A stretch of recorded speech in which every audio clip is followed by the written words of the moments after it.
वासुदेवाय। ओम नमो भगवते वासुदेवाय। ओम नमो भगवते वासुदेवाय।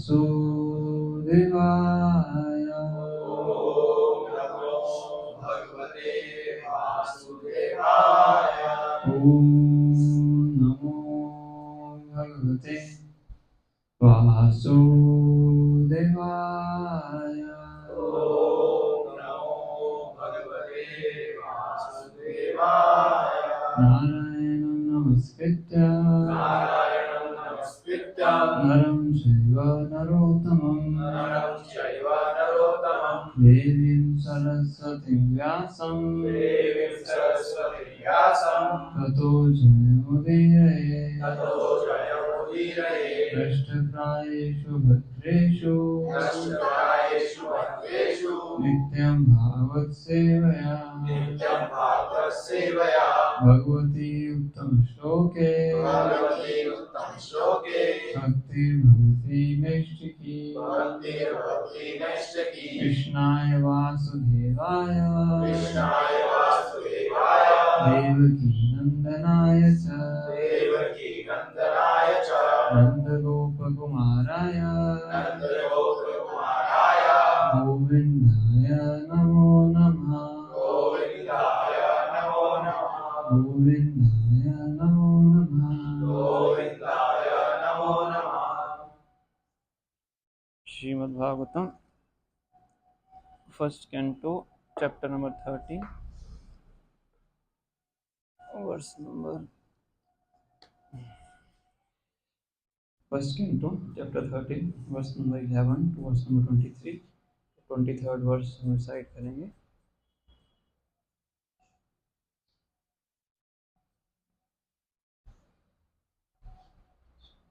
अहो महीयसी जंतो जीविताशा यथा भवान् भीमा पवर्जितं पिण्डम् आदत्ते गृहपालव। अहो महीयसी जंतो जीविताशा यथा भवान् भीमा पवर्जितं पिण्डम्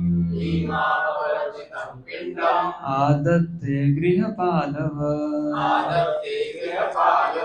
अहो महीयसी जंतो जीवित आशा यथा भवान्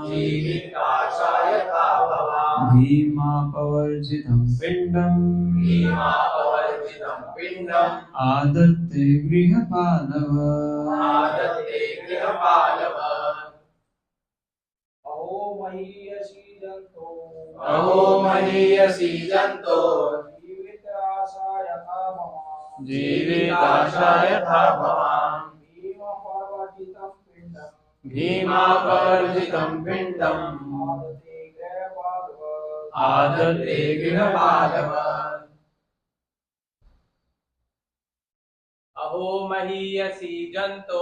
अहो महीयसी जंतो जीविताशा यथा भवान् भीमा पवर्जितं पिण्डम्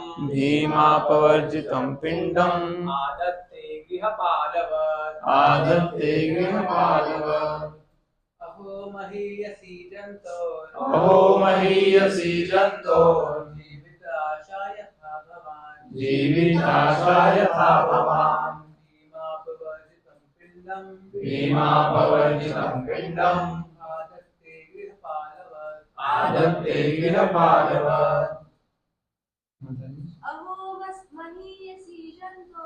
अहो महीयसी जंतो जीविताशा यथा भवान् भीमा पवर्जितं पिण्डम् आदत्ते गृहपालव।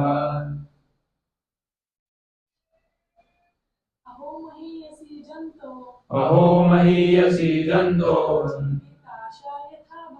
जीविताशा यथा भवान् पिंडम आदत्ते गृहपालव। शब्दार्थ अनुवाद तात्पर्य प्रभुपाद जी के द्वारा प्रभुपाद की अहो ओह महीयसी शक्तिमान जंतु हो जीवों की जीवित आशा जीवन की उम्मीद यथा जिस तरह भगवान आप हैं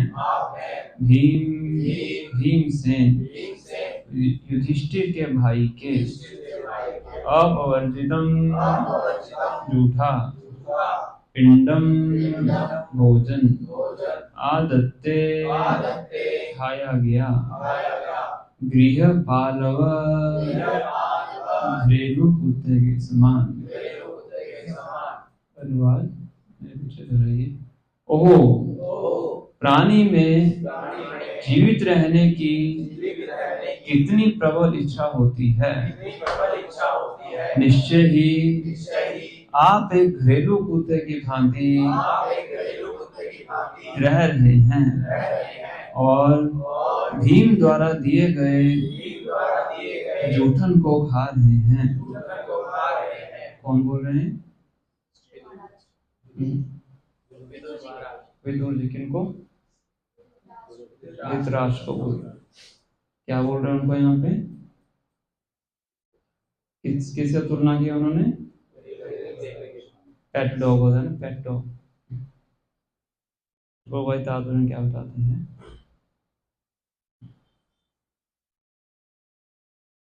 साधु को कभी भी सुखमय जीवन बिताने की इच्छा से राजाओं या धनियों की चापलूसी नहीं करनी चाहिए। साधु को चाहिए कि वह गृहस्थों से जीवन के कटु सत्य के बारे में बताए, जिससे वे इस भौतिक अस्तित्व के संकटपूर्ण अनिश्चित जीवन के विषय में सचेत हो सके। धृतराष्ट्र गृहस्थ जीवन के प्रति आसक्त वृद्ध पुरुष के जीते जागते उदाहरण हैं। वे वास्तव में दरिद्र हो चुके थे, फिर भी वे पांडवों के घर में सुखपूर्वक जीवन बिताना चाह रहे थे। इनमें से भीमसेन का विशेष रूप से उल्लेख हुआ है, क्योंकि उसने धृतराष्ट्र के दो प्रमुख पुत्रों दुर्योधन तथा दुशासन का स्वयं वध किया था। ये दोनों पुत्र अपने छल कपट एवं दुष्ट कार्यों के कारण उन्हें अत्यंत प्रिय थे, और भीमसेन का विशेष उल्लेख इसलिए हुआ है क्योंकि उसने इन दोनों प्रिय पुत्रों को मारा था। तो धृतराष्ट्र पांडवों के घर में क्यों रह रहे थे? क्योंकि सारा अपमान सहकर भी वे सुखपूर्वक जीवन बिताना चाह रहे थे। अतः विदुर को आश्चर्य हो रहा था कि जीवित रहने की आशा कितनी प्रबल होती है।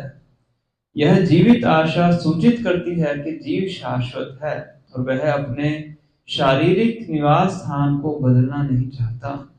मूर्ख व्यक्ति यह नहीं जानता कि उसे यह शरीर सीमित अवधि के लिए बंदी के रूप में बिताने के लिए मिला है, और मनुष्य शरीर तो अनेकानेक जन्मांतरों के बाद मिलता है, जो भगवत धाम वापस जाने के लिए आत्म साक्षात्कार का शुभ अवसर होता है। लेकिन धृतराष्ट्र जैसे व्यक्ति लाभ सहित सुखी रहकर जीवित रहने की योजनाएं बनाते हैं, क्योंकि उन्हें असली रूप में ज्ञान नहीं होता। धृतराष्ट्र अंधे थे और जीवन की समस्त विषमताओं के बीच वे सुखपूर्वक जीवित रहने की आशा लगाए हुए थे। विदुर जैसे साधु ऐसे अंधे व्यक्तियों को सावधान करने के लिए तथा शाश्वत जीवन बिताने के लिए भगवत धाम जाने में सहायता करने के लिए होते हैं। एक बार वहां जाकर कोई इस दुखमय संसार में वापस नहीं आना चाहता। अतएव हम सोच सकते हैं कि महात्मा विदुर जैसे साधु पुरुषों को कितना उत्तरदायित्वपूर्ण कार्य करने के लिए सौंपा जाता है। ओम ज्ञानतिमिरन्धस्य ज्ञानञ्जनशलाकया चक्षुरुन्मिलितं येन तस्मै श्रीगुरवे नमः। श्रीचैतन्यमनोभीष्टं स्थापितं येन भूतले स्वयं रूपः कदा मह्यं ददाति स्वपदान्तिकम्। वन्देऽहं श्रीगुरो श्रीयुतापद्कमलं श्रीगुरुवैष्णवांश्च श्रीरूपं साग्रजातं सकलरघुनाथान्वितं तं सजीवं साद्वैतं सावधूतं परिजनसहितं कृष्णचैतन्यदेवं श्रीराधा कृष्णपादान् सहगणललिता श्रीविशाखान्वितांश्च। हे कृष्णा करुणा सिंधु दीनबंधु जगत्पते गोपेश गोपिका कांत राधा कांत नमोस्तुते। तप्त कांचन गौरांगी राधे वृंदावनेश्वरी वृषभानुसुते देवी प्रणमामि हरिप्रिये। वाञ्छाकल्पतरुभ्यश्च कृपा सिन्धुभ्यैव च पतितानां पावनेभ्यो वैष्णवेभ्यो नमो नमः। जय श्री कृष्ण चैतन्य प्रभु नित्यानंद श्री अद्वैत गदाधर श्रीवासादि गौर भक्तवृंद। हरे कृष्णा कृष्णा कृष्णा हरे हरे हरे राम राम राम हरे हरे। नमो विष्णुपादाय कृष्णपृष्ठाय भूतले श्रीमते भक्तिवेदांत स्वामी नामिने। नमस्ते सारस्वते देवे गौरवाणी प्रचारिणे निर्विशेषा शून्यवादी पाश्चात्य देशतारिणे।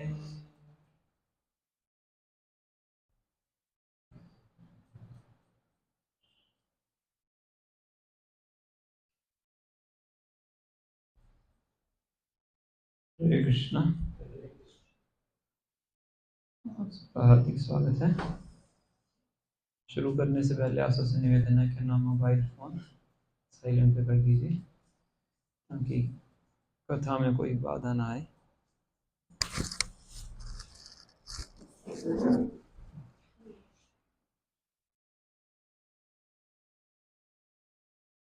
तो बहुत महत्वपूर्ण श्लोक है जो हम चर्चा कर रहे हैं आज। विदुर जी धृतराष्ट्र की डांट लगा रहे हैं, डांट रहे हैं उनको। तो थोड़ा सा पहले प्रसंग समझेंगे फिर हम यहाँ पे आते हैं। तो पिछली क्लास में चर्चा की थी किस प्रकार से विदुर भ्रमण करने के बाद, या बोल सकते हैं भ्रमण करते हुए, वो वापस लौट के हस्तिनापुर आते हैं। वो कुरुक्षेत्र का युद्ध हो चुका है, सभी जो धृतराष्ट्र के पुत्र उनकी मृत्यु हो चुकी है, युधिष्ठिर महाराज राजा बन चुके हैं। तो विदुर आते हैं, सबसे मिलते हैं और युधिष्ठिर महाराज उनका बहुत गुणगान करते हैं। पिछली बार उन्होंने वो श्लोक चर्चा किया था जिसमें युधिष्ठिर विदुर जी का गुणगान कर रहे हैं कि आप तो क्या हैं, चलते फिरते तीर्थ के समान है। तो अभी अब बैठ के दोनों बातचीत करते हैं, गुणगान कर लेते हैं। युधिष्ठिर महाराज भी बैठ के उनसे बातचीत करते हैं और सबसे पहले क्या प्रश्न पूछते हैं कि आप घूमते घूमते द्वारका भी गए होंगे ना, क्योंकि युधिष्ठिर महाराज की चेतना में क्या चलता है, हमेशा भगवान श्री कृष्ण का चिंतन चलता है। पांडव क्या है, भगवान के शुद्ध भक्त हैं। शुद्ध भक्त का सिम्टम क्या है, मयि ये मन आदस्व मयि बुद्धि निवेश। हमेशा मन में और बुद्धि में क्या चलता है, भगवान श्री कृष्ण चलते हैं। और फर्स्ट टॉक है जब दोनों बैठे हैं, पहली सेंटेंस में प्रश्न पूछते हैं कि द्वारका में गए होंगे, तो क्या द्वारका में जितने भी हमारे बंधु बांधव हैं, मतलब यदु कुल के जितने भी लोग हैं, क्या वो सुखी हैं कि नहीं। पर विदु को पता था कि यदु कुल का क्या हो चुका है, सब चले गए हैं वापिस ना, संहार हो चुका है। पर विदुर बताते नहीं है, युधिष्ठिर महाराज को बताते नहीं है। क्यों नहीं बताते हैं, ये तो सत्य है, सत्य तो बताना चाहिए। भगवान भगवद गीता में बोलते हैं सत्यम प्रियम हितम चाहिए, हमारी वाणी क्या होनी चाहिए, सत्य होनी चाहिए। अब सत्य क्या है, यदुकुल का नाश हो चुका है, भगवान भगवत चले गए हैं। तो विदुर जी क्यों नहीं बता रहे यहाँ पे,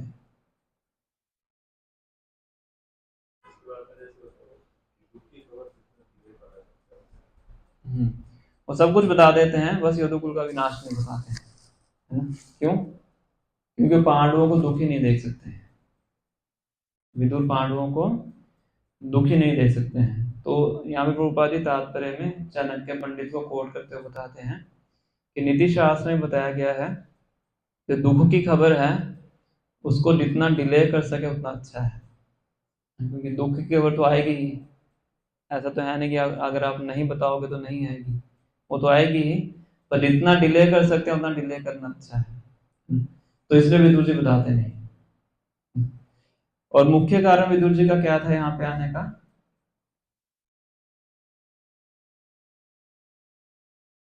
मुख्य कारण था धृतराष्ट्र का उद्धार, क्योंकि विदुर चाहते थे कि धृतराष्ट्र का भला हो सके, भला हो सके, है ना? और वो विदुर देख रहे थे कि अभी तक जो धृतराष्ट्र हैं अभी तक इस घर से आसक्त हैं, आगे जाकर उनको बताएंगे। धृतराष्ट्र को विदुर सीधा बोलते हैं, ये श्लोक आता है, विदुरस्तद अभिप्रेत्य धृतराष्ट्रम भासता राजन निर्गम्यताम शीघ्रम पश्येदम भयमागतम, कि हे राजा शीघ्रता से, जल्दी से यहाँ से निकल के चले जाओ। कहां से? हस्तिनापुर से, है ना? डिले मत करो, अपने आप को देखो कि तुम कितने डरे हुए हो, धृतराष्ट्र को बोल रहे हैं, है ना? फिर क्या कहते हैं कि जो तुम्हारी ये भयभीत वाली जो अवस्था है इसका कोई सोल्यूशन नहीं है, क्योंकि कौन आपके नजदीक आ रहा है? समय, काल, जो कि क्या है? भगवान श्री कृष्ण का ही प्रतिनिधि है। तो कोई भी व्यक्ति इस काल से नहीं बच सकता है ना? काल हर चीज का श्रेय करता है। तो तुम अपने आप को देखो, क्या देखो? कि तुम्हारे पिता की मृत्यु हो चुकी है, तुम्हारे जितने भी शुभ चिंतन हैं उनकी मृत्यु हो चुकी है, तुम्हारे पुत्रों की मृत्यु हो चुकी है ना? सब जा चुके हैं, और तुम भी अपने जीवन का जो सबसे मुख्य भाग है वो क्रॉस कर चुके हो, मतलब बुढ़ापा आ चुका है, तो जीवन का जो मुख्य पोर्शन है निकल चुका है आपका, है ना? और तुम्हारा शरीर अब क्या हो चुका है? बिल्कुल इनवैलिड। इनवैलिड मतलब हिंदी में इनवैलिड को क्या बोलते हैं? अयोग्य, अयोग्य बोल सकते हैं, कुछ काम करने के योग्य नहीं है, योग्य हो चुका है, और तुम किसी दूसरे के घर में रह रहे हो, है ना? ये बहुत बड़ी बात बोल दी उन्होंने, पहले राजा थे धृतराष्ट्र, अब राजा नहीं है ना? तुम जीवन से अंधे हो, और अब तुम्हारी सुनने की शक्ति भी चली गई है ना? तुम्हारी जो मेमोरी है, स्मृति है, वो भी कम हो गई है, तुम्हारी बुद्धि भी कम हो चुकी है, तुम्हारे दांत ढीले पड़ गए हैं, तुम्हारा लीवर, लीवर क्या बोलते हैं लीवर को? हाँ? हिंदी में कुछ और नाम होगा, तुम्हारा लीवर खराब हो चुका है, और तुम म्यूकस, खांस के म्यूकस बाहर निकाल रहे हो, सब बता रहे हो कैसी हालत तुम्हारी हो चुकी है ना? फिर आज का श्लोक है कि अब हो सकता है जैसे विदुर इतना बोल रहे हैं धृतराष्ट्र, फिर भी उनको मना कर रहे होंगे, तो पहले तो बिल्कुल शांत से बोल रहे थे विदुर कि जाना चाहिए, ऐसे करना चाहिए, अब इस श्लोक में क्या कर रहे हैं? अब एक तरह से उनको बहुत जोर से डांट रहे हैं। ओहो, मतलब कितनी हैरानी की बात है, अहो महीयसी जंतो जीवित आशा यथा भवान, कितनी हैरानी की बात है कि ऐसी स्थिति में भी जो व्यक्ति है वो जीने की आशा लगा के बैठा हुआ है। भगवान मतलब आप, भगवान मतलब कि जैसे एक होता तुम, एक होता आप, तो भगवान मतलब रिस्पेक्टफुल एड्रेस होता है, मतलब आप बोल रहे हैं उनको, क्योंकि राजा थे पहले। अहो महीयसी जंतो, कितनी महान, कितनी हैरानी की बात है, जीवित आशा यथा भगवान, आपके अंदर अभी भी क्या है? जीने की इतनी स्ट्रॉन्ग डिजायर है। इतना कुछ बता दिया उन्होंने कि क्या क्या हो गया आपके साथ, और डिजायर ही नहीं, इतनी स्ट्रॉन्ग डिजायर है कि क्या कर रहे हो आप? भीम अपवर्जितम पिंडम, भीम के द्वारा दिए गए झूठे भोजन को खा रहे हो। भीम का नाम क्यों लिया स्पेसिफिकली? उपाधि तात्पर्य में बता रहे हैं कि भीम ने उनके 100 पुत्रों को मारा था, है ना, कि जिस व्यक्ति ने तुम्हारे 100 पुत्रों को मारा है उनके द्वारा दिए गए भोजन को ग्रहण करे, तो कितनी घृणित अवस्था में हो। कैसे हो? आदत्ते गृह पालो, जैसे घर में कोई पाला हुआ कुत्ता होता है, तो घर में पाले हुए कुत्ते के समान तुम जी रहे हो। कितनी तुम्हारी जीने की प्रबल इच्छा है। ऐसे होता है लोग बिल्कुल डेथ बेड पे पहुंच जाते हैं, हॉस्पिटल में है, वेंटिलेटर लगा हुआ, तभी भी क्या उम्मीद है? उम्मीद भी और इच्छा भी है, दोनों है ना। उनसे पूछे बच के करोगे क्या, ऐसी हालत में बच के करोगे क्या, पर फिर भी क्या है? जीने की बहुत स्ट्रॉन्ग डिजायर है। प्रभुपाद जी रात में बताते हैं ऐसा क्यों है, क्योंकि जीव आत्मा शाश्वत है, क्योंकि आत्मा की कभी मृत्यु नहीं होती, तो वो चेतना हमारे अंदर, वो चेतना हमारे अंदर है, इसलिए हम भी कभी मरना नहीं चाहते हैं, है ना। पर जो समय है वो किसी की प्रतीक्षा नहीं करता है। तो आगे भी इसका कंटिन्यूशन है। तो इस प्रकार से विदुर धृतराष्ट्र को बहुत, एक तरह से बहुत इंसल्टिंग वर्ड है। मान लीजिए कोई देश का प्रधानमंत्री है, उसको जाकर ऐसा बोले ना, ये तो धृतराष्ट्र देश छोड़ो पूरी पृथ्वी के राजा थे, उनको ऐसे वर्ड्स बोल रहे हैं विदुर ना। तो प्रभुपाद तात्पर्य में लिख रहे हैं, फर्स्ट टाइम में लिख रहे हैं, A sadhu should never flatter kings or rich men to live comfortably at their cost. साधु को क्या नहीं करना चाहिए? चापलूसी नहीं करनी चाहिए, है ना। इसलिए ताकि अपना आरामदायक जीवन किसी अमीर घर के व्यक्ति में रह के बिता सके। साधु को क्या करना चाहिए? सत्य बोलना चाहिए। ये साधु का सबसे पहला सिम्टम है। निर्भय हो के उसको सत्य को प्रकाशित करना चाहिए। इसके लिए सत्यम प्रियम हितम, दूसरे के हित के लिए, ऐसा नहीं अपनी ईर्ष्या के लिए, दूसरे का हित करने के लिए। अभी विदुर कड़वे शब्द तो बोल रहे हैं ना, पर उसके पीछे अभिप्राय क्या है? धृतराष्ट्र का भला करना है ना।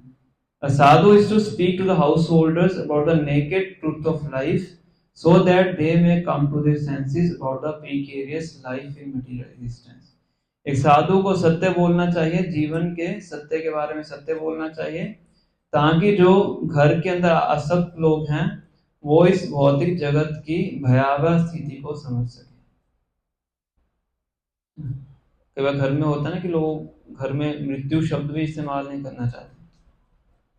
डेथ शब्द आप इस्तेमाल करो, घर वाले कहेंगे नहीं डेथ नहीं बोलना है। क्यों? हाँ, डरते भी हैं, और दूसरा सत्य से मुंह छुपाना चाहते हैं। प्रॉपर एग्जांपल देते थे कि खरगोश होता है ना, खरगोश के आगे अगर कोई खूंखार जानवर आता है, और शेर आ गया या फिर फॉक्स, लोमड़ी आ गई, तो खरगोश क्या करता है?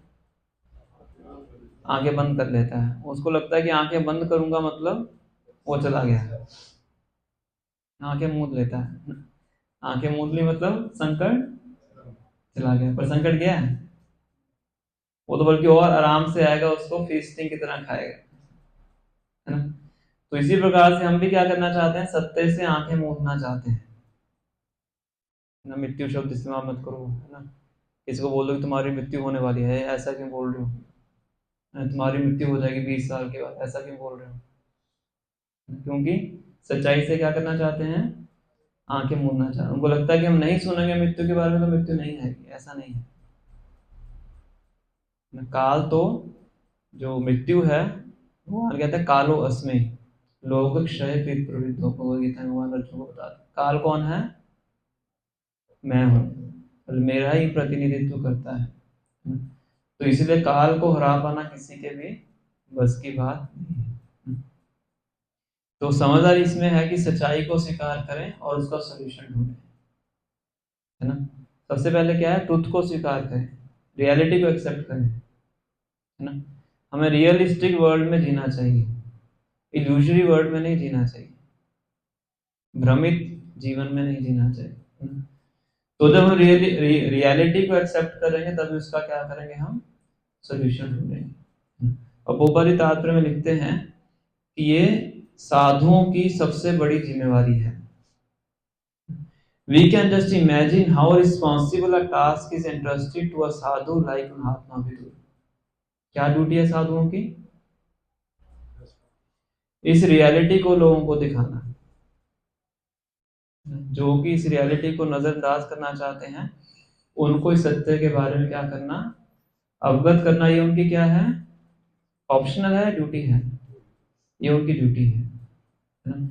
इसलिए साधु को कभी भी दूसरे से सम्मान प्राप्त करने की इच्छा से हमेशा मीठा मीठा नहीं बोलना चाहिए। कई बार लोगों की उम्मीद होती है ना साधु से, साधु मतलब जो कभी गुस्सा ना करे, जो हमेशा क्या बोलता रहे, मीठा मीठा बोलता रहे, कुछ काटता रहे, है ना? पर वो वास्तविकता में साधु नहीं है, वो क्या है? एक तरह से आपका दुश्मन है।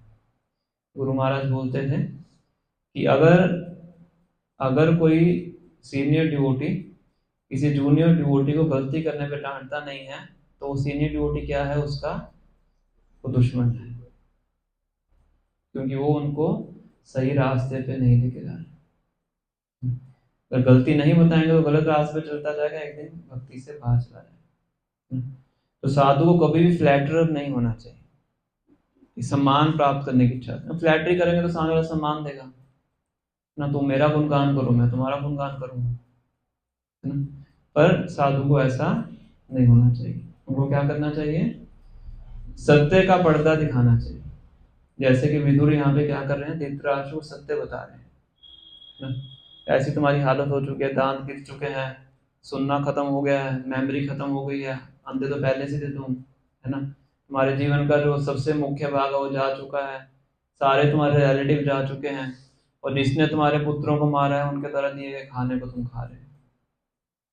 तो इतना घृणित जीवन क्यों जी रहे हो? यहाँ से निकल के जाके जो जीवन का जो लक्ष्य है उसको प्राप्त करो। भगवान, जितना भी जीवन बचा हुआ उसको क्या करो? भगवान की सेवा में लगाओ। ये विदुर बोल रहे हैं ना? तो विदुर समझ चुके हैं कि अब मीठी मीठी बातों से बात बनने वाली नहीं है। जैसे कई बार बताते हैं ना कि मान लो किसी का फोड़ा निकल गया है, तो एक व्यक्ति उसको फूंक मार रहा है, एक डॉक्टर क्या करता है? उसको डॉक्टर के पास गया, डॉक्टर ने उसको फूंक मार दी, थोड़ा सा आराम मिल गया और चला गया। तो दूसरे डॉक्टर के पास गया, उसने चाकू निकाला, उसका पूरा ऑपरेशन कर दिया। तो कौन सा डॉक्टर अच्छा है? और मरीज को कौन सा अच्छा लगेगा? पहले वाला, है ना? जो समझदार नहीं है, जो समझदार है उसको दूसरे वाला अच्छा लगेगा, है ना? तो कई बार ऐसा कार्य करना भी आवश्यक होता है जिससे उसका भला हो सके, है ना? तो इस प्रकार से प्रभुपाद जी यहाँ साधुओं की जिम्मेवारी का वर्णन कर रहे हैं। तो ऐसे भागवतम में बहुत से प्रसंग आते हैं कि जब हम देखते हैं कि कई बार साधुओं को भी कड़वा बोलना पड़ता है किसी उच्च उच्च उद्देश्य की प्राप्ति के, मतलब दूसरे का भला करने के। एक प्रभुपाद जी की लीला में वर्णन किया जाता है कि प्रभुपाद जी के एक शिष्य थे, वो उनको एल्फ्रेड फोर्ड से मिलाने के लिए लेके जाते हैं। एल्फ्रेड फोर्ड समझते हैं आप? हेनरी फोर्ड के बेटे के बेटे, है ना? होते हैं ना? हाँ, ग्रैंड सन है। तो प्रभुपाद जी कुछ उस टाइम पे कुछ अपना काम कर रहे होते हैं, तो वो उनके प्रभुपाद जी शिष्य बोलते हैं, प्रभुपाद जी ही इज एल्फ्रेड फोर्ड। वो थोड़ा देखते हैं, फिर अपना काम करते रहते हैं। तो उनको लगता है शायद प्रभुपाद जी को अच्छे सुना नहीं, नहीं सॉरी, हाँ, he is Alfred Ford, grand son of Henry Ford, इस तरह से बोलते हैं। तो दोबारा फिर बोलते हैं प्रभुपाद जी, फिर अपना काम करते रहते हैं। फिर वो कहते हैं Prabhupada ji is grandson of Henry Ford. Prabhupada ji कहते हैं where is Henry Ford now? अब हेनरी फोर्ड कहाँ पे है? तो एल्फ्रेड फोर्ड कहते हैं कि प्रभुपाद जी जब ये वर्ड बोले तो मैं सोचने को मजबूर हो गया, है ना? कि पूरी दुनिया उनको जानती है, इतने बड़े फोर्ड के उन्होंने पूरी कंपनी को शुरू किया, तो इतना कुछ करने के बाद अब कहाँ पे है? तो उसके बाद से उन्होंने अपने आध्यात्मिक जीवन शुरू किया, और अभी तक हम जानते हैं कि भक्ति कर रहे हैं, प्रभुपाद जी से दीक्षा भी लेते हैं। अम्बरीश प्रभु उनका नाम पड़ता है ना? जैसे बहुत से प्रसंग आते हैं, नारद मुनि के प्रसंग में बहुत से हम प्रसंग सुनते हैं। वाल्मीकि मुनि का वर्णन आता है, ये मृगारी नाम के डाकू का वर्णन आता है ना? प्राचीन परिषद किंग उसका वर्णन आता है, चित्रकेतु महाराज का वर्णन आता है, बहुत से प्रसंग आते हैं। एक बहुत अच्छा प्रसंग है जो मैं चाहता था कि आज हम डिस्कस करेंगे, यमुनाचार्य के बारे में। यमुनाचार्य जो श्री संप्रदाय, जैसे 4 संप्रदाय हम सब जानते हैं, तो उसमें एक श्री संप्रदाय है। श्री संप्रदाय के मुख्य आचार्य कौन है? रामानुजाचार्य। और रामानुजाचार्य के जो गुरु हैं वो हैं यमुनाचार्य। तो कैसे वो जब अपने भक्ति के रास्ते से भटक जाते हैं तो किस प्रकार से एक साधु उनको दोबारा भक्ति के रास्ते में लेके आते हैं, बहुत अच्छा ये प्रसंग है। थोड़ा सा 15-20 मिनट के इनका जीवन के बारे में थोड़ा सा हम चर्चा करेंगे ताकि हम समझ सकें कि कितना आवश्यक है ये जो साधु संघ का जो वर्णन किया गया भागवतम के अंदर, कितना आवश्यक है व्यक्ति के लिए साधुओं के संग को प्राप्त करना। तो यमुनाचार्य साउथ इंडिया में एक बहुत ही महान आचार्य हुए हैं। तो इनके जो ग्रैंडफादर थे उनका नाम था नाथ मुनि। मैं शॉर्ट करके बताऊंगा आपको। तो ये बचपन में इनके पिताजी गुजर गए थे, तो किसी ना किसी तरीके से अपना निर्वाह कर रहे थे, स्कूल में पढ़ते थे, पर बहुत ही मेधावी शिष्य थे। भाष्याचार्य इनके जो टीचर थे उनका नाम था भाष्याचार्य। तो जिस जगह पे पढ़ाई करते थे उस जगह पे जो रूल करते थे, जो राजा पांडे किंग नाम के राजा रूल करते थे, डायनेस्टी थी, पांडे नाम की भी डायनेस्टी थी, होती होगी पहले कोई। तो उनके कोर्ट में एक पंडित थे जिनका नाम था कोलाहल, नाम ही ऐसा है कोलाहल, शोर मचाने वाला। तो वो पंडित ऐसे थे कि जो मतलब एक तरह दिग्विजय पंडित थे, बहुत लोगों को शास्त्रों में हरा देते थे, परास्त कर देते थे, और जिसको भी हराते थे उस व्यक्ति को राजा को टैक्स देना पड़ता। तो इतना उनका अहंकार बढ़ा हुआ था, हर कोई उनसे डरता था। तो जो यमुनाचार्य थे, अभी तो आचार्य नहीं बने थे, इनका नाम यमुना था क्योंकि इनके माता पिता एक बार वृंदावन में घूमने के लिए आए थे, दर्शन करने के लिए, तो इतना आकर्षित हो गए थे कि यमुना नदी के नाम से इनका नाम रख दिया था यमुना। तो भी आचार्य नहीं थे, यमुना नाम था उनका। तो इनके जो टीचर थे भाष्याचार्य, वो भी उनसे हारे हुए थे, तो उनको भी टैक्स देना पड़ता था हर साल। तो अभी 2 साल तक इन्होंने टैक्स नहीं दिया था। तो यमुना जो थे उस टाइम यमुनाचार्य उनके स्कूल में थे, टीचर किसी काम से बाहर गए हुए थे। जब टीचर बाहर गए हुए थे तो उसी टाइम पे कोलाहल के जो डिसाइपल हैं वो यहाँ पे आते हैं और इनको बोलते हैं कि तुम्हारे आचार्य कहाँ हैं, गुरु कहाँ हैं। तो कहते हैं किसी काम से बाहर गए हुए हैं। तो कहते हैं उन्होंने 2 साल से कर नहीं दिया है। कहते कौन सा कर? तो उनको बताते हैं कि जो मेरे गुरु हैं कोलाहल, उन्होंने तुम्हारे गुरु को हराया हुआ है, ऐसे ऐसे। तो उनको बड़ा बड़ा बुरा लगता है कोई ऐसे किसी के गुरु को आगे बोले। तो कहते हैं कि जिसका शिष्य इतना घमंडी है, वो मतलब उस गुरु ने आपको कोई अच्छी शिक्षा प्रदान नहीं की, तो बड़ा उनको वो भी पलट के बोलते हैं। तो कहते हैं कि जाके अपने गुरु को बोल दो कि जो भाष्याचार्य हैं उनका सबसे निकृष्ट शिष्य है, वो आपसे शास्त्रार्थ करना चाहता है, वो आपसे डिबेट करना चाहता है। राजा को जाके बोलो तो उसकी तैयारी करे। छोटे से होते हैं लोग, तो हंसता है कि क्या है छोटा बच्चा, तुम्हारा गुरु हार चुका है और तुम कह रहे हो कि मैं शास्त्रार्थ करना चाहता हूँ। तो कहते नहीं मैं करूंगा, तुम राजा को जाके राजा को संदेश दो, और राजा को बोलना कि जब कोई शास्त्रार्थ करता है, जिसमें कोई लड़ाई झगड़ा करता है, दोनों एक समान के होते हैं। तो क्योंकि मैं कोलाहल से शास्त्रार्थ करने वाला हूँ, तो मतलब मेरी समानता क्या उसके साथ है, मतलब उसके स्टेटस का हूं मैं, तो उसी के स्टेटस के हिसाब से मुझे लेने के लिए भेजे, पालकी वगैरह भेजे। ऐसा नहीं कि मैं खुद चल के आऊंगा। पूरे शास्त्र पढ़े हुए सब पता था उनको क्या नियम है क्या कानून है। तो चला जाता है, शिष्य जाता है, राजा को बता देता है। राजा को तो आनंद चाहिए पहले इसी तरह से लोग मजा लेते थे, कुश्ती वगैरह करवाते थे, शास्त्र वगैरह करवाते थे। तो राजा पहले इनकी जो पालकी होता भेज देता है। इतने में उनके गुरु आते हैं, वो कहते हैं कि तुमने क्या कर दिया है, तो बड़ा गलत कार्य हो गया, कि वो व्यक्ति सही नहीं है, उससे शास्त्र वगैरह नहीं करना चाहिए। तो फिर यमुनाचार्य कहता है घबराइए मत, मैं उसको परास्त करके आऊंगा। ठीक है, अब आपकी इच्छा जो करना चाहते हो कीजिए। तो यमुनाचार्य जाते हैं छोटे से बच्चे होते हैं, तो राजा और रानी जब देखते हैं यमुनाचार्य को, तो रानी कहते हैं कि ये बच्चा जरूर जीतेगा। रानी को पता नहीं कुछ अंदर से इंट्यूशन होगी या उनकी शक्ति के बारे में पता होगा। तो राजा और रानी दोनों बेट लगा लेते हैं। तो रानी कहती है कि अगर ये बच्चा नहीं जीता तो मैं आपकी दासी की दासी बन जाऊंगी, राजा को बोलते हैं। और राजा कहता है कि अगर ये बच्चा जीत गया तो अपना आधा राज्य मैं इसको दे दूंगा, इस बच्चे को दे दूंगा। तो और ज्यादा जो कंपटीशन होता है और रोचक बन जाता है। तो दोनों के बीच में साथ साथ शुरू होता है। तो कोलाहल कुछ पहले सिंपल सा प्रश्न पूछता है, ग्रामर के बारे में उत्तर दे देते हैं। फिर थोड़े कठिन प्रश्न पूछता है ग्रामर के बारे में, फिर उसका उत्तर दे देते हैं। तो यमुनाचार्य कहते हैं कि तुम मुझे बच्चा मत समझो, तुम इतने सिंपल सिंपल मुझसे प्रश्न पूछ रहे हो, तुम मुझे बच्चा समझ के पूछ रहे हो ना, तुम्हें कठिन प्रश्न पूछने चाहिए। फिर ठीक है, अब तुम्हारी बारी खत्म, मैं प्रश्न पूछता हूँ। कौन प्रश्न पूछ रहा है अभी? यमुनाचार्य। तो उनसे 3 प्रश्न पूछते हैं। कहते हैं मैं 3 स्टेटमेंट्स देता हूँ आपको, उन स्टेटमेंट्स को आपको गलत प्रूव करना है।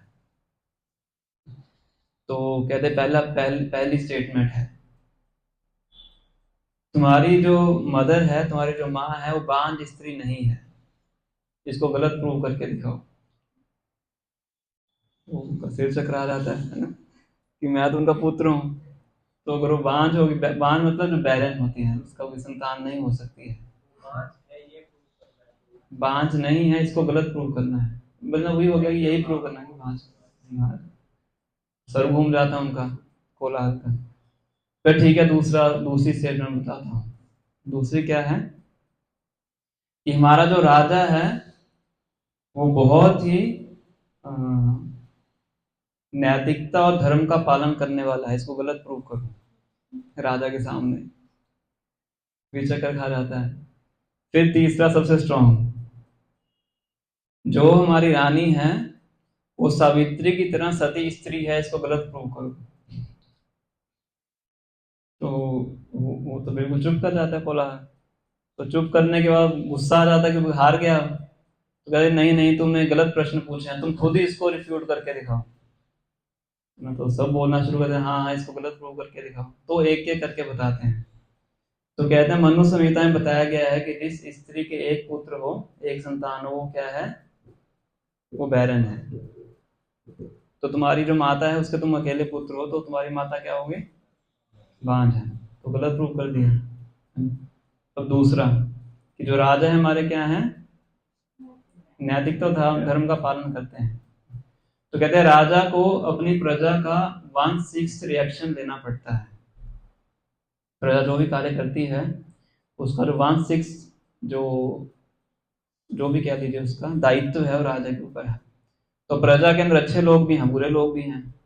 अब जो बुरे लोग काम कर रहे हैं, चारों चोर चकारी करने वाले लोग भी प्रजा में ही आते हैं ना। तो वो सब जो कार्य कर रहे हैं उनका रिएक्शन किस पर, उसका दायित्व किस पर आता है? राजा पर। इसलिए जो राजा है पूरी तरह से धार्मिकता नैतिकता का पालन नहीं करता है। तो इस स्टेटमेंट गलत प्रूव हो गई। अब तीसरी स्टेटमेंट, कि जो रानी है वो क्या है? सती सावित्री है। तो कहते हैं जो राजा है उसके अंदर सभी देवता वास करते हैं, इसलिए राजा को क्या बोला जाता है? नरदेव, है ना। तो राजा के अंदर वायु भी है, जितने भी देवता, अग्नि भी है, इंद्र भी है। इसलिए जो तुम्हारी रानी है वो क्या है? क्योंकि उसका संबंध सभी देवताओं से भी है, इसलिए वो रानी क्या है? सती नहीं है। तो जैसे ये बोलते हैं सब पूरा शोर मचाना शुरू कर देते हैं, बच्चा जीत गया, बच्चा जीत गया। और रानी बोलना शुरू कर देते हैं अलबंदार। अलबंदार बोलते हैं कि जो कॉन्करर होता है, साउथ इंडिया में टर्म यूज की जाती है। तो तब से इनको फिर राजा क्या करता है? अपने अपने राज्य का आधा पोर्शन उस बच्चे को दे देता है, और जो कोलाहल है उसको, उसका कोलाहल खत्म हो जाता है। उसके बाद उनको हटा दिया जाता है, जो भी करते होंगे। तो इस प्रकार से जो यमुनाचार्य हैं, तो उनको ये किंगडम प्राप्त होता है ना। तो अब क्या होता है, जैसे उनको आधा राज्य प्राप्त होता है तो राज्य व्यवस्था संभालने में बहुत ज्यादा डूब जाते हैं। आस पड़ोस के जितने भी और राजा होते हैं उनको हरा के अपना किंगडम बड़ा करना शुरू कर देते हैं। बहुत बड़े राजा बन जाते हैं, बहुत बड़ी संपत्ति हो जाती है। और इसी दौरान क्या होता है, जो भी आध्यात्मिक ज्ञान लिया था वो सब भूल जाते हैं। जीवन का लक्ष्य क्या है वो भूल जाते हैं, है ना। पर कौन चिंता कर रहा होता है? उनके दादा कौन थे, क्या नाम था उनका? नाथ मुनि, है ना।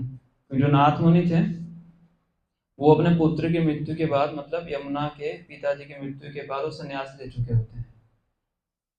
100% भगवान विष्णु की भक्ति में लगे होते हैं। तो वो चिंता कर रहे होते हैं कि जो मेरा पोता है वो अपने रास्ते से भटक गया है, दोबारा कैसे उसको रास्ते पे लेके आ जाए। तो इसी दौरान उनकी मृत्यु का समय आ जाता है, शरीर छोड़ने वाले होते हैं। शरीर छोड़ते समय अपने डिसाइपल को बुलाते हैं, राम मिश्र उनके डिसाइपल का नाम होता है। उनको बोलता है कि ऐसे मेरा पोता है, वो बहुत अच्छी उसकी भक्ति की, उसके भक्ति में रुचि है, पर किसी वजह से अब क्या हो गया, डिविएट हो गया है। तो ये मेरी इच्छा है और आदेश भी है, गुरु शिष्य को आदेश दे सकता है कि उसको दोबारा सही रास्ते पे लेके आना है। मेरा तो भी समय क्या हो गया, खत्म हो गया है, पर आपका समय है तो क्या करना है, उसको सही ट्रैक पे लेके आना है। तो इस प्रकार से फिर जो राम मिश्र हैं उनको प्रोजेक्ट मिलता है, ये करना है। तो मिलने के लिए यमुनाचार्य के पास जाते हैं। तो जैसे ही उनके राज्य में प्रवेश करते हैं, देखते हैं बहुत से रथ खड़े हुए हैं बाहर, बहुत से हाथी हैं, बहुत से घोड़े हैं। तो इतने राजा हैं, जितने रथ हैं मतलब उतने राजा हैं, वो सब वेट कर रहे हैं उनसे मीटिंग करने के लिए। तो कहते हैं मुझसे कौन मिले, मुझसे कैसे मिलेंगे, ये भिक्षुक से कैसे मिलेंगे, है ना। तो अपना थोड़ा सा दिमाग लगाते हैं। तो उनके राज्य के बाहर देखते हैं कि एक बहुत ही स्पेशल वैरायटी का साग, तुलुवलई ऐसे कुछ साग का नाम था, वो उगरा होता है। तो वो साग मतलब इसका पूरा वर्णन किया गया कि स्पेशल टाइप का साग होता है जिससे सत्वगुण में वृद्धि होती है, और वैसे ही हेल्थ के लिए बहुत अच्छा होता है, खाने में बहुत टेस्टी होता है।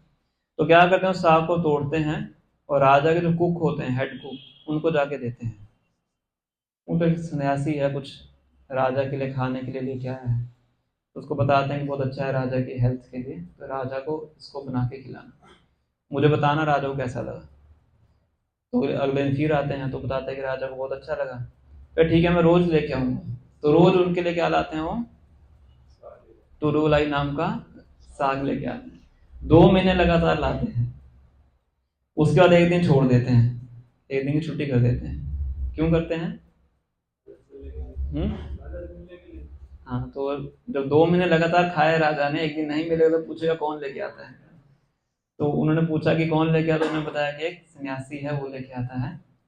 तो उन्होंने बोला कि सन्यासी को मुझसे मिलवाना। तो राम मिश्र की भेंट हो जाती है, और राम मिश्र की भेंट होती है तो यमुनाचार्य को बोलते हैं कि आपके जो दादा हैं उन्होंने मुझे आपके पास भेजा है। नाथ मुनि आपके दादा थे, उन्होंने मुझे बोला था आपसे मिलने के लिए।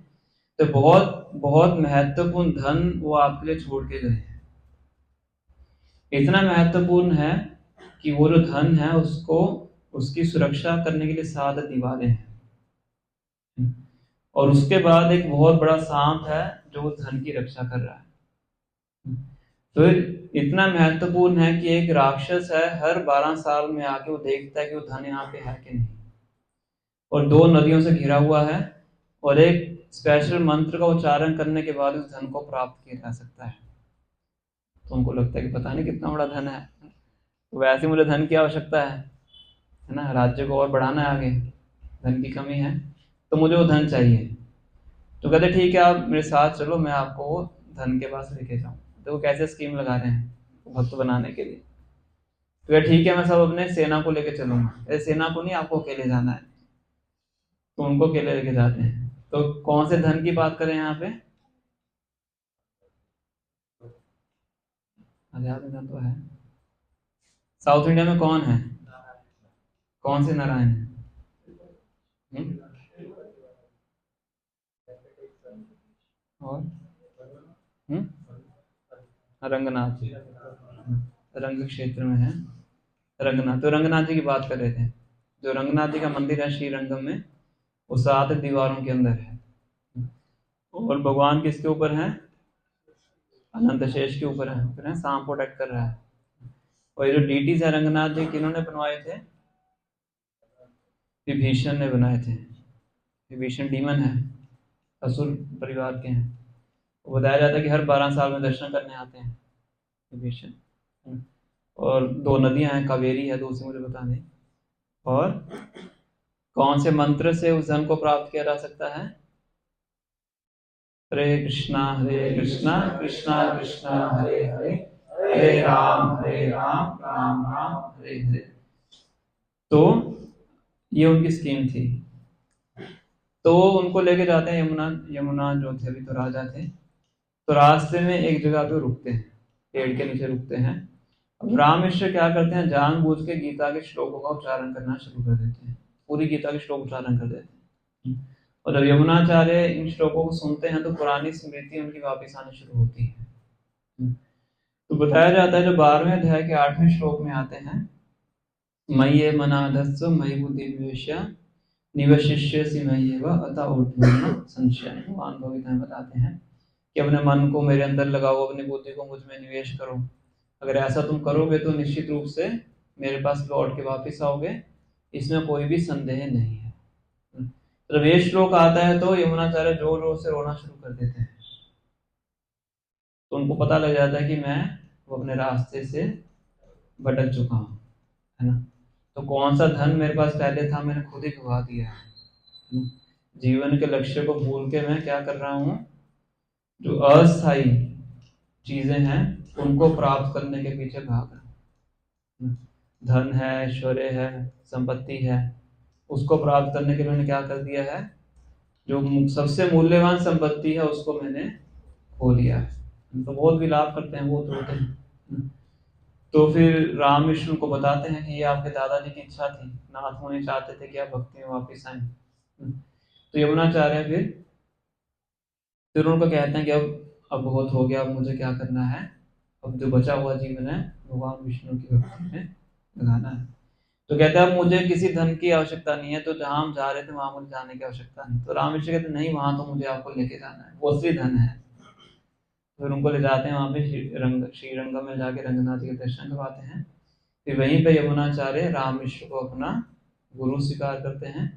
फिर राम मिश्र के जाने के बाद पूरे शीर संप्रदाय की जो बागडोर है यमुनाचार्य खुद ही उसको संभालते हैं। फिर आगे जाके रामानुजाचार्य आते हैं, उनकी कथा है।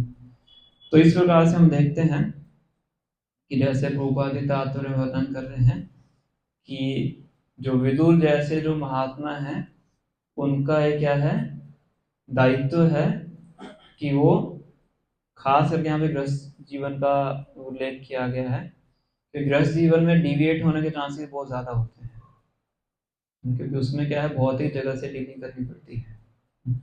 तो साधुओं का ये ड्यूटी है कि वो जाएं, उनको जीवन के सत्य के बारे में बताएं, ताकि जो डिविएट हो चुके हैं उनको दोबारा सही ट्रैक पे लेके आया जा सके।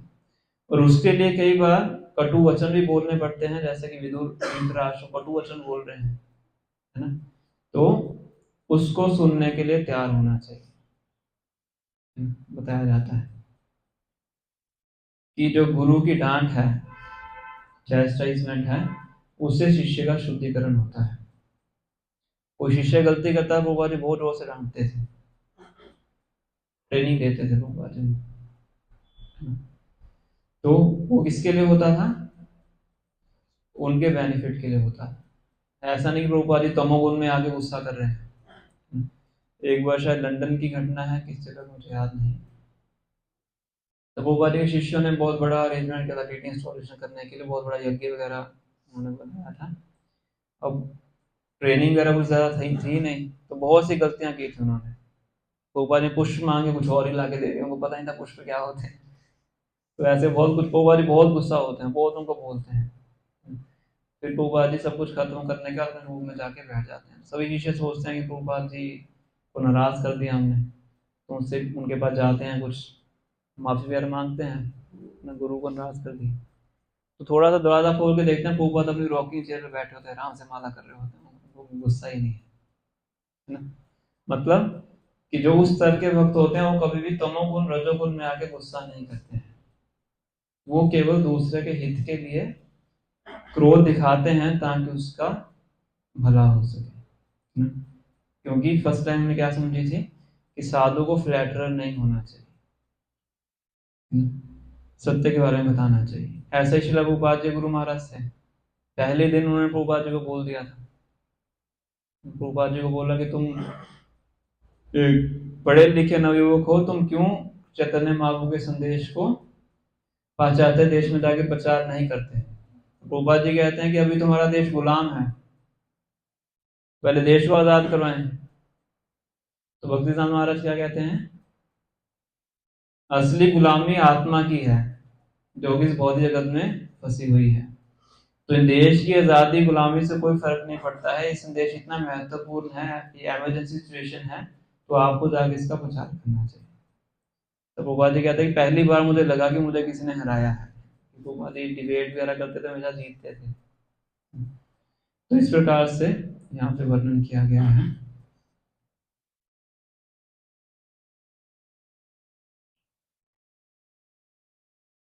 ठीक है, तो ये कुछ पॉइंट्स है श्लोक को लेके।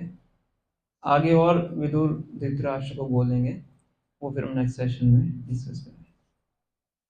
तो अगर अभी किन्हीं बात का कोई प्रश्न है, कोई डाउट है तो आप पूछ सकते हैं।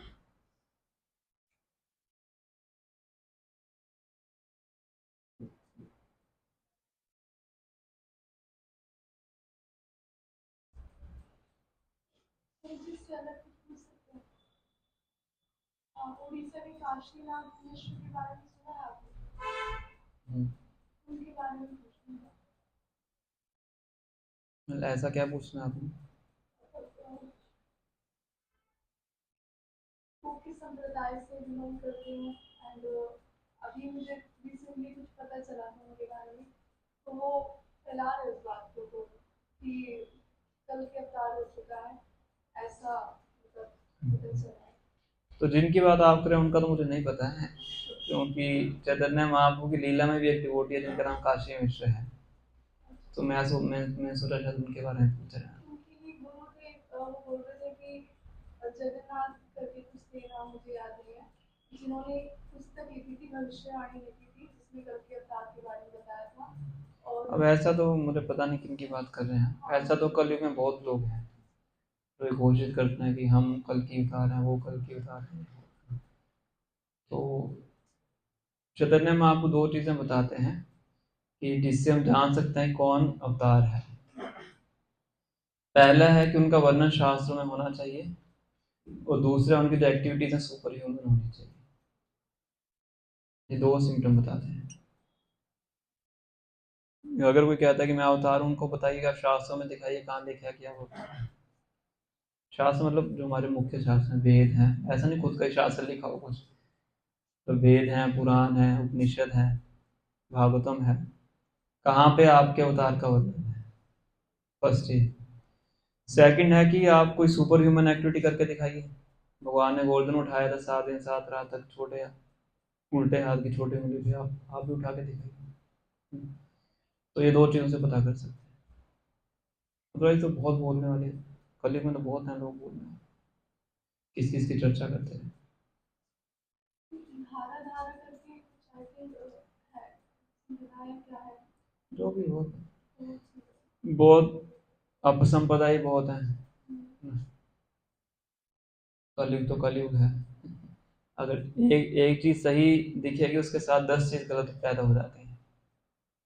जैसे कोई बीज उगाते हैं ना, उसके साथ खरपतवार पैदा पैदा होती है, उसके साथ ही पैदा होती है। और कई बार खरपतवार इतनी बड़ी हो जाती है कि जो मेन पौधा होता है उसको ढक देती है। और जितना ही पानी डालोगे, जितनी भी सूर्य की रोशनी पड़ेगी, सब किसके पास जाएगी? खरपतवार का, और जो मेन पौधा सूख जाएगा। कलयुग में ये स्थिति है। सही संप्रदाय भी है, साथ में 10 गलत संप्रदाय भी है। और सही किसान है वो खरपतवार को पहचानता है और सही पौधे को पहचानता है। इस तरह जो सही भक्त है उसको पता है कि सही संप्रदाय क्या है, गलत संप्रदाय क्या है। इसलिए शास्त्रों को पढ़ें, अच्छे से समझें, तो सही और गलत में पहचान कर सकते हैं। और किस किस के बारे में चर्चा करते हैं उसका फायदा नहीं। ये आपने धृतराष्ट्र के बारे में बताया ना, विदुर ने इतनी भर्त्सना किया तो उन्होंने क्या किया आगे जाके? इन्होंने थोड़ा इच्छा है जानने की। धृतराष्ट्र ने, हाँ आगे आएगा। धृतराष्ट्र और गंधारी दोनों उसी टाइम उसी रात को राजपाट छोड़ के जंगल में चले आते। विदुर सुबह भी नहीं होने देते कि तुरंत निकलो, इमीडिएटली। कि माइंड इतना खतरनाक है, सुबह होते होते वो बदल जाएगा माइंड। तो आगे जाके क्या वो भक्ति? आगे जाके वर्णन आता है कि वो जंगल में जाते हैं, तो वहां पे ध्यान योग की पद्धति का पालन करते हैं और फिर अंत में भगवान के धाम को वापस चले जाते। आगे पढ़ेंगे। भागवतम में अगर आप देखोगे फोटो ही बनी हुई है, धृतराष्ट्र है वो अपनी योग शक्ति से अपने शरीर को जला देते हैं, अग्नि लग रही है और गंधारी खड़ी हुई है। शायद गंधारी उसका सती होती है, शायद पढ़ेंगे पता लगेगा। तो कहां से शुरू हुआ? केवल विदुर के भर्त्सना करने से शुरू। तो बैठे हुए थे आराम से, आशा लेके, जीवित आशा यथा भगवान। पर विदुर से सहन नहीं हुआ। वो भक्ति जीवन में जो आके उनका क्या इच्छा था? इनका ये तो एक फोर्स उन्होंने भक्ति में आए। हाँ इनका वो इच्छा था कि वो भगवान प्राप्त करें। धृतराष्ट्र जैसा उनका आचरण था वहां से वही क्लियर हो रहा है कि उनका इच्छा था कि जो बचा हुआ जीवन है उसको जितना सुख में जीवन से तरीके से बिता सकते हैं उतना बिता लें।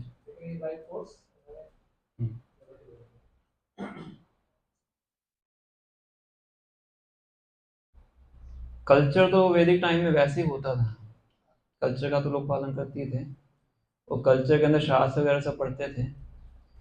और धृतराष्ट्र को पता ही था, ऐसा तो था कि ऐसा तो नहीं था कि उनका अध्यात्म ज्ञान नहीं था, पर पुत्र मोह के कारण अपने रास्ते से भटक गए, डिविएट हो गए। इसलिए विदुर आके उनको एक तरह से ना 250 वोल्ट्स का झटका देते हैं कि तुरंत यहाँ से निकले। इसलिए कहते तुरंत शीघ्र निकलिए आप यहाँ से, इमीडिएटली। रात को डिस्कशन होता है और रात रात में उनको लेके चले आते हैं, और सुबह जब युधिष्ठिर महाराज आते हैं कक्ष में देखते हैं गंधारी युधिष्ठिर है ही नहीं, धृतराष्ट्र। तो उनको लगता है कि शायद हमारी सेवा में कुछ गलती होगी इसलिए छोड़ के चले गए। बहुत फिर विलाप करते हैं। फिर नारद मुनि आके बताते हैं कि रात को क्या हुआ था, और विदुर भी चले जाते हैं साथ में। ऐसा नहीं विदुर रुक जाते हैं, विदुर कहते हैं कि जो काम करने आया था वो खत्म हो गया। धृतराष्ट्र गंधारी विदुर तीनों चले जाते,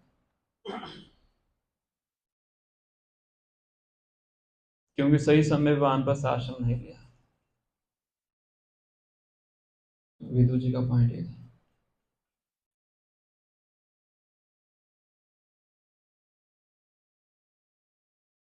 मतलब जैसे विदुर राजा को बोल रहे हैं जो भी का कोर्स, तो दैट मींस इंटेंशन अगर ठीक है, जूनियर भी अगर सीनियर में को बोल रहा है तो दैट इज ओके। तो पहली बात तो यह है कि धृतराष्ट्र भी राजा नहीं है।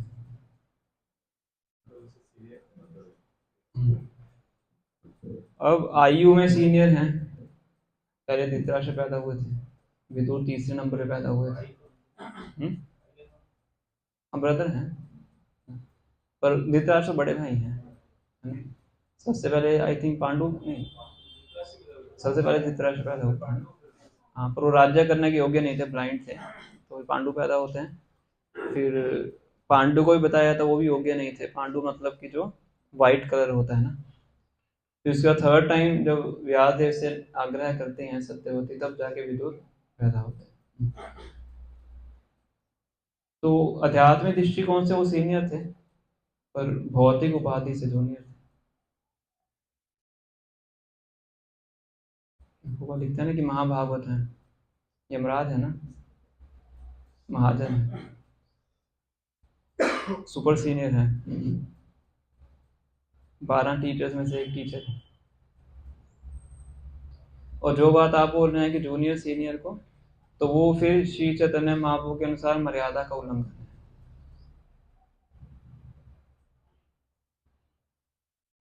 उससे क्यों फैल जाता है, क्योंकि हर कोई अपना को सही मानता है। तो अगर इन केस कुछ त्रुटि नजर भी आती है तो बेस्ट होता है कि उनके सीनियर को जाके बताएं, वो मर्यादा के अनुसार। उसका कोई एग्जाम्पल?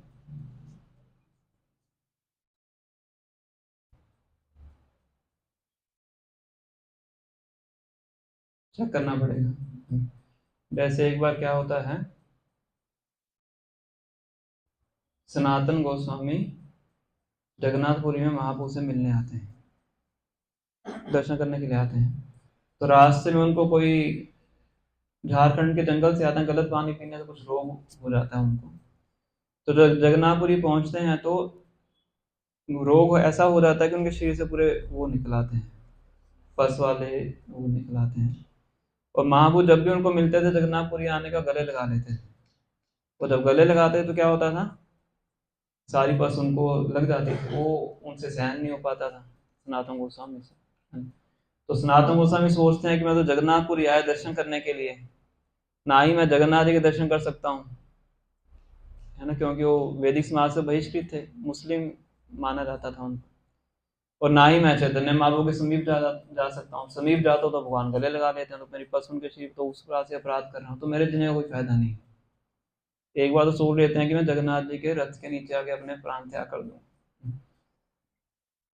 तो ये पूरी चर्चा करते हैं कि इनसे जगदानंद पंडित से, महाप्रभु के पार्षद थे। तो जगदानंद पंडित उनको परामर्श देते हैं कि आप ऐसा करो, तुम दर्शन करने के लिए आए थे जगन्नाथपुरी, तुम्हारा काम खत्म हो गया, तो अब आप क्या करो, वृंदावन चले जाओ। परामर्श दे देते हैं किनको? सनातन गोस्वामी को, है ना। सनातन गोस्वामी क्या है, उनके वरिष्ठ हैं, वरिष्ठ तुल्य हैं। तो सनातन गोस्वामी आगे महाप्रभु से बात करते हैं कि अब मैं जाना चाहता हूँ, देखो जगदानंद पंडित उन्होंने मुझे बोला है कि मुझे वृंदावन चलना। महाप्रभु कहते हैं किन्होंने बोला है? तो बताते हैं। तो महाप्रभु एकदम से क्रोधित हो जाते हैं कि महाप्रभु लिखना वो कल का जगह, वो इस तरह से बोलते हैं। महाप्रभु वर्ड बंगाली लैंग्वेज में आता है कि वो अपने आप को इतना ऊंचा समझता है कि वो तुम्हें ज्ञान दे सकता है। तुम्हारा जो बुद्धिया, तुम्हारी जो विद्या है, बुद्धि है, बल हो, तुम उससे भी ज्यादा है। विद्या बुद्धि भक्ति बल परम प्रवीण, तबु अपना कमाने तृण हित ही। विद्या में, बुद्धि में, भक्ति में, बल में, तो वो क्या है, मुझसे भी प्रवीण है, मतलब सनातन गोस्वामी। और फिर भी अपने आप को क्या मानते हैं? तृण हित ही।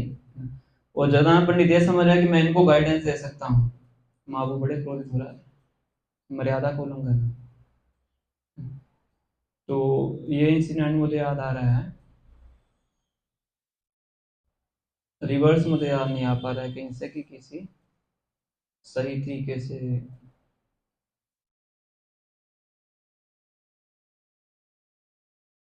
भी याद है कभी सुना। तो पॉइंट ये है कि महाप्रभु मर्यादा को बहुत बल देते थे। मर्यादा लंघिते लोग करे उपहास, यह लोग परलोक दुई होए नाश।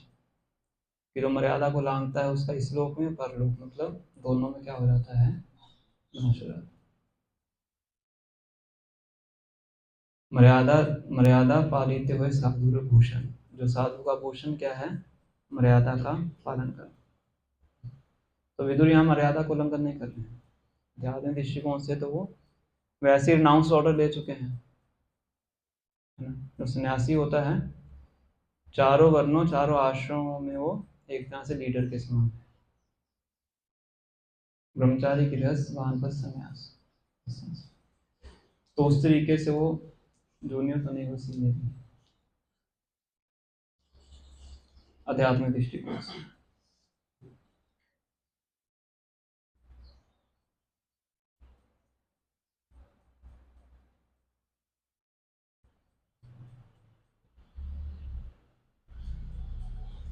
ठीक है,